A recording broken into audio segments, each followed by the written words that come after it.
दोस्तों, आपने अक्सर किसी भी रोड पर देखा होगा कि अक्सर पुलिस एहलकारों ने नाके लगाए होते हैं। और नाके पर डेकोरम ये होता है, कोई एक दो खड़े, दो पुलिस खड़े हैं, तीन पुलिस एहलकार खड़े हैं, लोगों को रो रो कर उनकी तलाशियां ले रहे हैं, उनकी तजलील कर रहे हैं, उनको हरासा कर रहे हैं।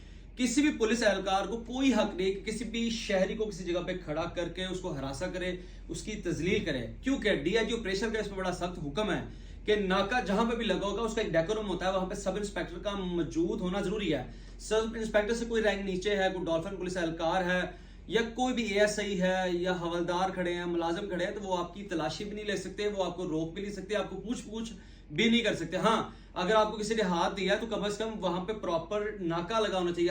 अक्सर पुलिस एहलकार क्या करते हैं, ड्यूटी से ऑफ करके दिहाड़ियां लगाने के लिए मोटरसाइकिल साइड पे लगाते हैं, लोगों को रो रो कर उनकी तलाशियां लेते हैं, उनकी तस्लील करते हैं। अगर कहीं पर आपको ऐसा फील हो, नेम प्लेट ना लगी हो, पेटी नंबर ना हो, तो आपको पता लगे ये डेकोरम पुलिस एहलकार वैसे दिहाड़ी लगाने के लिए खड़े हैं, तो मेरे भाई फौरी 15 पे इत्तला दिया करें, मेरे पे कॉल करके कहेंगे मैं फलाने रोड से गुजरा हूं, ये पुलिस एहलकार यहाँ पे खड़े हैं, क्या ये यहाँ पर इनकी ड्यूटी है, क्या यही मुतलका इसी थाने की बीट के लोग हैं।